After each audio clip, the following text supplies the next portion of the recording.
Good evening, friends. Welcome to post-exercise live. Got a bit of fire in my belly. I put on some really loud music and went for a walk, and it was just felt like in a fighting spirit, and I wanted to share with you some thoughts and reflections. So this time last year, I was heading into preparing to go into a sabbatical, just taking time off my clinical load, and gathered some advisors around me, and lo and behold, the time has come for me to come out of sabbatical and to start to actually re-engage with my clinical work, one step at a time. I'm putting some meetings into place and some conversations into place as well. Gosh, I look like I'm crying. I think it's from the cold outside. To help me to figure out where to take my place next year clinically. What sort of work am I going to be doing? And last year, as I was really like a bit lost, I think, as to, what do I want to do? Where do I want to go, really? What's really on my heart? And anybody who recognizes what this is kind of like the framework to which I use sometimes to try to figure out, what it is that I want to do in life. That is, of course, admiral rank level from Star Trek. And at the time, I was like, I'm not quite sure whether I'm like a little shuttle, as in I just want to be, with one or two people and just go and explore some new things and come back and not really run a big ship. Or do I actually want to run a big ship and, be the captain of a ship, if you like, and take the whole ship to explore and, design and innovate and discover new things? Or am I really much more of a space research unit where we don't go anywhere, we just kind of do our own thing and just do some research and we don't explore, and there's really far less risk in that. And one of my coaches, like in the circles that I ran with, who has since proven to be a very wise person, said to me, don't segment it, all of it, just the one thing. He basically just said, just stopped, which in psych speak just mean don't compartmentalize. The whole is better than the sum of its parts. And I kind of got what he was saying, and I kind of didn't really get what he was saying. And now I get what he's saying. So when I think about the things that I really enjoy, you'll have to bear with the story bit before I actually make my point. When I think about the reason why I really enjoy watching that particular Star Trek is because it is about exploration, but there's also a command structure in it. And whenever I'm stressed, whenever I'm feeling like the world doesn't make any sense, for some reason, just watching an episode, particularly of Next Generation, Star Trek Next Generation, Jean-Luc Picard, I always feel so much calmer after. And the thing that I've been thinking about, it's because leadership provides such structure and such calm. And very often, leadership gets misunderstood as being someone who is grandiose, or I think very often these days we use the term narcissistic, that is out for world domination. And, sometimes we joke about these things. We might say to our kids, or we might say to younger people, it's like, oh, you're going to take over the world, the world is yours, watch out world. And there's this idea of this intuitive connection that anybody that has courage or conviction or a leadership capacity or confidence or an upfront sort of a personality basically can take over the world, and it's world domination seems to be the thing that we gravitate or assume that they want. And for a long time that really didn't resonate with me, because ambition to me is not the same as my drive. I probably don't have equal amounts of ambition and drive. I've got more drive than I have ambition, for example. So domination, therefore, is really kind of a meh concept to me. It really just sounds like a lot of work, frankly. To dominate people doesn't sound really nice. Doesn't sound like you'd be very popular either. Instead of world domination, I think world class is the better aspiration to explain where I think leadership sits. So for me, when I think about Star Trek, it's Federation, it's a galaxy class starship. To me, like, that is awe-inspiring. And when you're a captain of a galaxy class starship and this ship is calibrated to go at the maximum warp speed, and you watch some of these episodes and it's like warp speed 9, and then can we go 9.8, and you're like, the hull is not maintaining structural integrity, Captain. And the captain says, we can do this, and the team rally behind him, and yes, they do it, and in sort of movie style, happily ever after type of thing. I really, really get inspired by a sense of world class. Like, how far can you dream? How far can you drive and strive to come up to a level of world class? And here's another difference. I don't think world class is about perfectionism, right? So perfectionism is an individual striving, a desire, an urge, an impulse, an obsession almost to not let go until something is 100% perfect. I do not think that world class is perfect.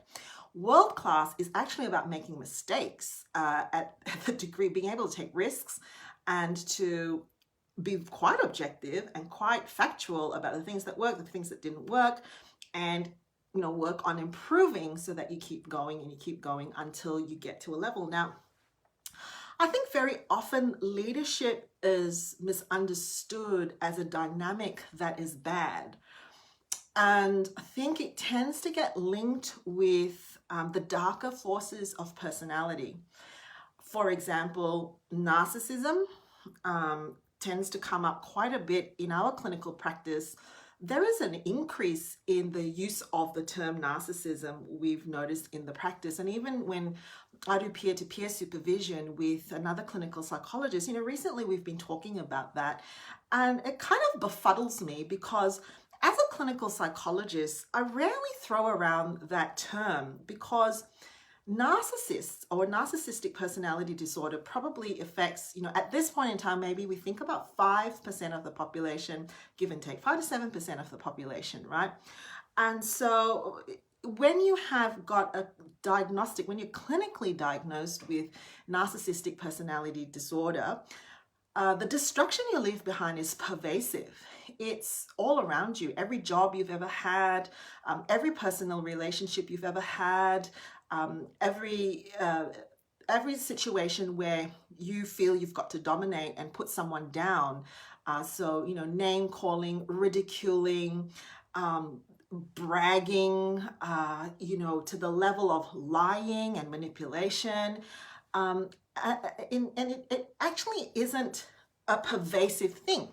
As a personality characteristic, even in the leadership sense, would you see leaders that have strong levels or high levels of narcissism? Probably. And even then, there is adaptive narcissism and there's maladaptive narcissism.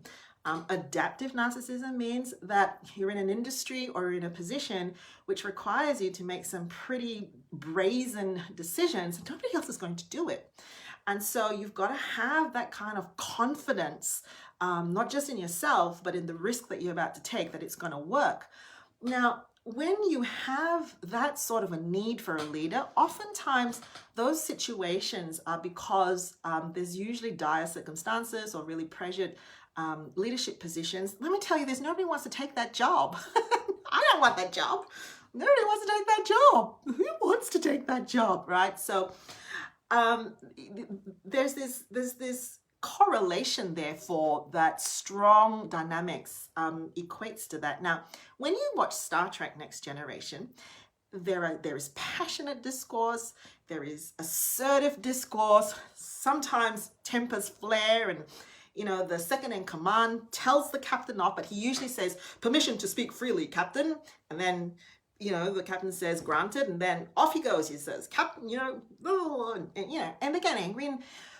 And the thing is, there is no name calling, or, "How dare you, I will, take you down. Your life is destroyed. You will never see the light." I mean, that's not okay. But strong, passionate discourse is part of leadership. So for me, when you're in private practice, and this is where I am, and this is why I'm running the masterclass. Look, it's $250 for 2 hours, and we're going to do a bunch of implementing. For me, it's about really getting very comfortable in a couple of non-negotiables, okay? Number one, the motivation to be world-class is not world domination. The motivation to be world-class is because the people that we serve deserve it. They deserve it. They deserve a service that is world-class. They need to drink it, eat it, breathe it, live it, believe it, absorb it, and rely on it. They deserve a world-class service. Now, because they deserve a world-class service, they're going to need to have someone who's leading a clinical team through the levels of being a world-class service. And one of the things that I've discovered in credentialing my own leadership is how much of it was about becoming world-class, a global leader, right? So to take your place. And, during the pandemic, I've very much been talking at an inspirational level to psychologists to say, we need to take our place. We're healthcare providers. The waves that are coming at us, they are scary, for sure. They're knocking us down, for sure. It feels like we're not winning, for sure. Absolutely, 100%. And then we get up and we do it again. And that comes not from a grandiose sense of that I'm stronger than the average person. No, there's none of that. There is a knowledge and an acceptance that we are at war. And this stuff hurts and we are being wounded, but our people need us. We got to get up again, right? And that requires a leader with gumption, grit, conviction, clarity to say, people, it's been a hard day. Stand down, rest, recover, rally. Up we go again for our people. I also really like Wakanda, by the way. It's like, that's my second most favorite thing too. I just love Wakanda. When they it's like, yeah, I could just watch those scenes over and over again, when every person in the ranks of that army, stands their ground against what they can see coming. And even though they know it's like it's going to swallow them, it's for Wakanda, right? So what are they guarding? What are they protecting? Their technology? No, their people. They're protecting their people. So therefore, world-class leadership is less about domination, and it's far more about determination, right? It is far more about determination. And if you're a leader of a private practice right now, I know that we are tired. I know we are exhausted. I know we are criticized. Of course you're going to be criticized. That's why nobody wants our job. Who wants our job when you're up the front making all the decisions? You're the one that has to make those decisions, and you could get it wrong, horribly wrong. I know, because I took this sabbatical in the midst of a pandemic, and I've still had to lead, right? And when you're at the front, you do have some choices. You can lay it down and not lead, but then your people will be confused and lost, right? And then you've got this horrible feeling that I don't know if I can do it. I don't know if I can get up and lead. Right, but here's the thing. You're getting sick of me referring to Jean-Luc Picard. Here's the thing about Star Trek. They've got some frameworks and principles that they rehearse over and over and over and over and over again. Right, they say the same things. Everybody has the same language. They are sold on this thing called the mission, which I think we often just think is a thing that's on a plug, like here's a vision and mission statement.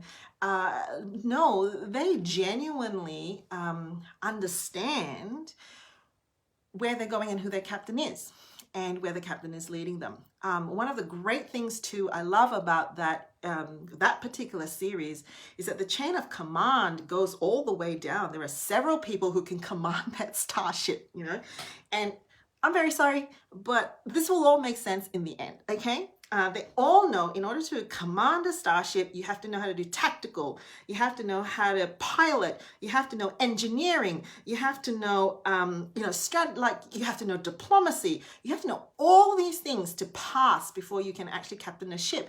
And if you're a private practice owner, I bet you know your ship because you had to come from the depths of doing it all yourself, when you had to do the website, when you had to write paper receipts. Who remembers doing that? I remember doing that. You write a paper receipt and then you take a little stamp thing and you stamp on it, and that was your receipt.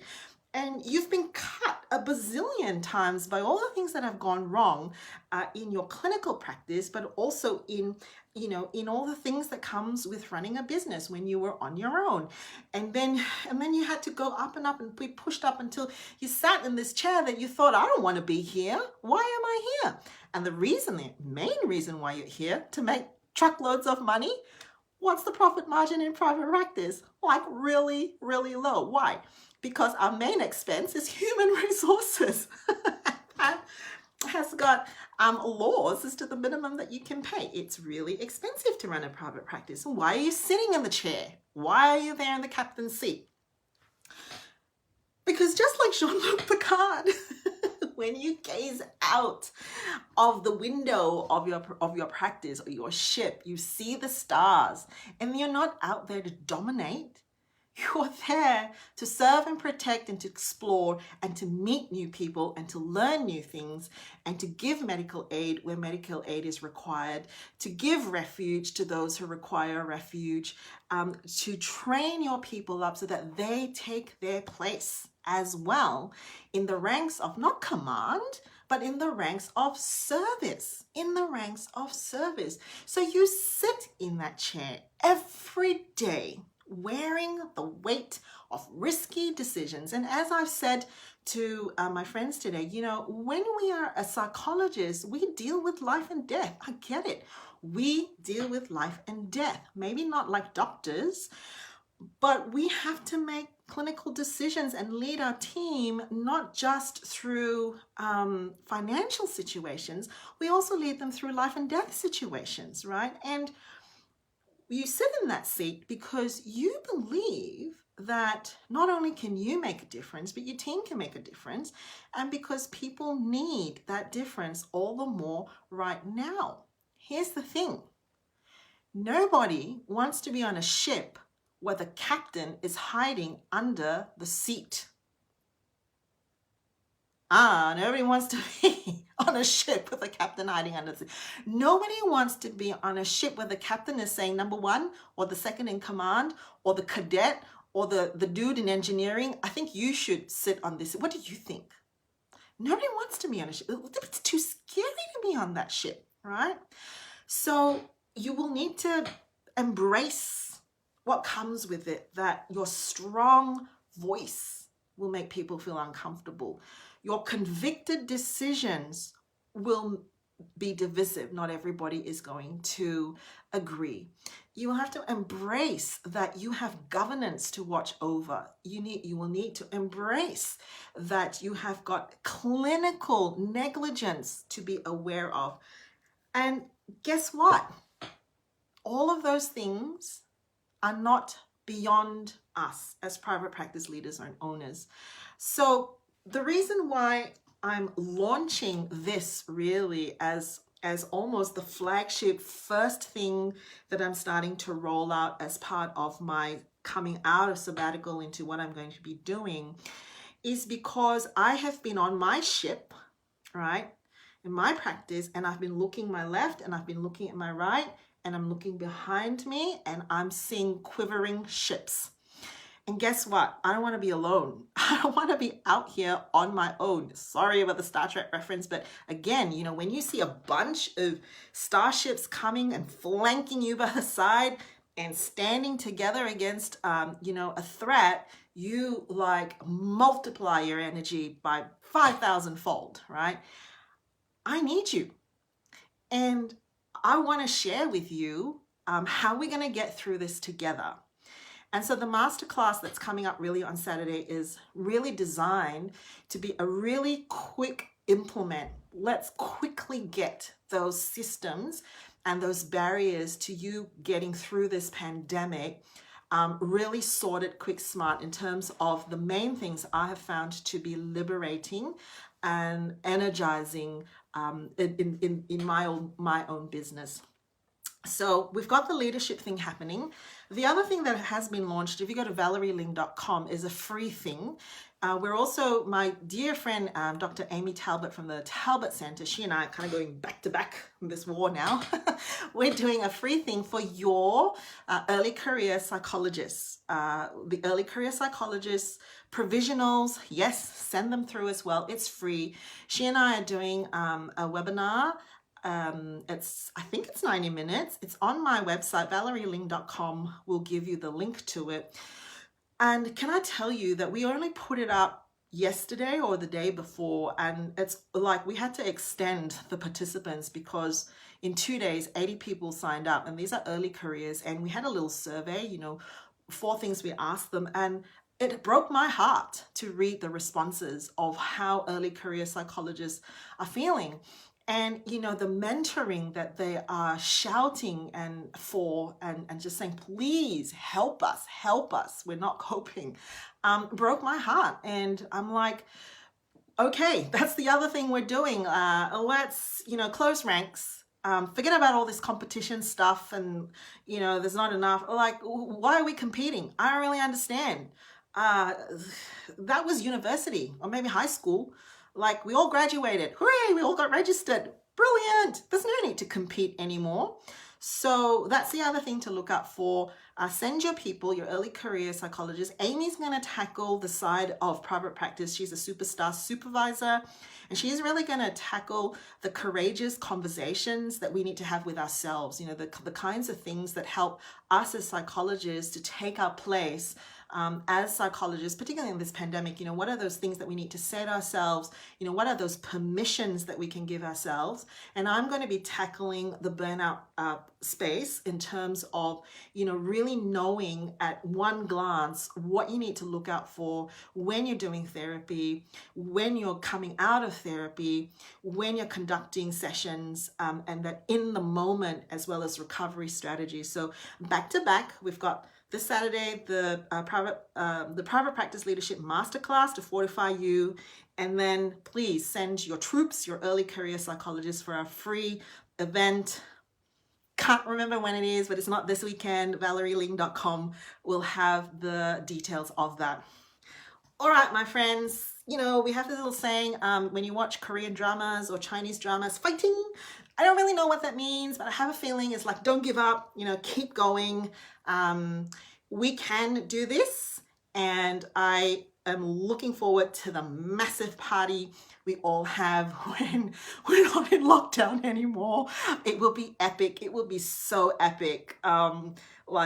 Psychologists know how to party. I have seen this firsthand. It has shocked me. All these nerdy people in university, I thought that, all they did was read books and study. They really know how to party. So I am looking forward to spectating because I've got to learn how to let loose in that scene. All right, guys, catch you later.